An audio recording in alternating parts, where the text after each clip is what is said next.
ఒకటి. టెస్ట్ అనే పదానికి సరైన అర్థం ఏమిటి? ఒకటి. శారీరక శక్తిని మెజర్ చేయడం. 2. వ్యక్తిగత లక్షణాలను మదింపు చేయడం. 3. ప్రామాణిక పద్ధతులను ఉపయోగించి ప్రదర్శనను అంచనా వేయడం. 4. ప్రాక్టీస్ చేయడం. సమాధానం. 3.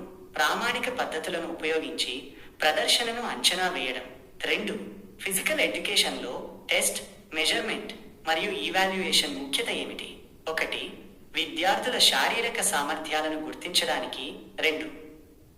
శిక్షణ ప్రోగ్రాంలను పునరాలోచించడానికి. 3. విద్యార్థుల ప్రగతిని అంచనా వేయడానికి. 4. పైవన్నీ. సమాధానం. 4. పైవన్నీ. 3. మంచి టెస్ట్ యొక్క ముఖ్యమైన లక్షణం ఏమిటి? 1. నిర్దిష్టత.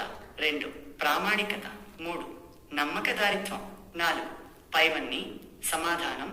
4. పైవన్నీ. 4. 50 మీటర్ల డాష్ టెస్ట్ ఏమి కొలుస్తుంది? 1. Cardiovascular endurance. 2. Speed. 3. Muscular endurance. 4.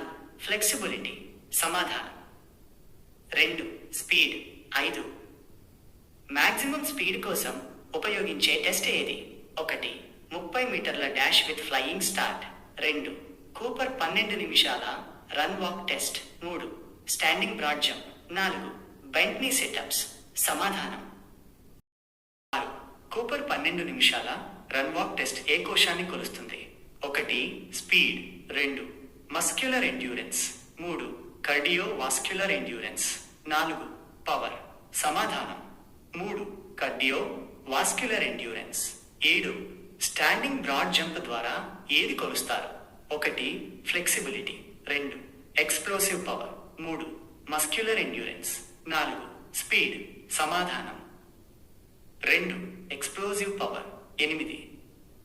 Test అడ్మినిస్ట్రేషన్లో pre test దశలో ఏమి జరుగుతుంది? 1. టెస్ట్ ఫలితాలను రికార్డు చేయడం. 2. పరికరాలను సిద్ధం చేయడం. 3. విద్యార్థులను ప్రేరేపించడం. 4. ఫలితాల విశ్లేషణ. సమాధానం. 2. పరికరాలను సిద్ధం చేయడం. 9. బెంట్నీ సిటప్స్ టెస్ట్ ఏ ఫిట్నెస్ కోశాన్ని కొలుస్తుంది? 1. Muscular endurance.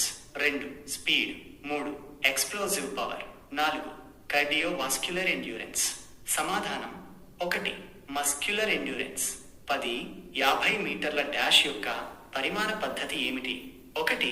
గరిష్ట వేగాన్ని కొలవటం. 2. సమయం ఆధారంగా వేగాన్ని కొలవటం. 3. దూరాన్ని కొలవటం. 4. రన్ వేగాన్ని ప్రోత్సహించడం. సమాధానం. 2. సమయం ఆధారంగా వేగాన్ని కొలవడం.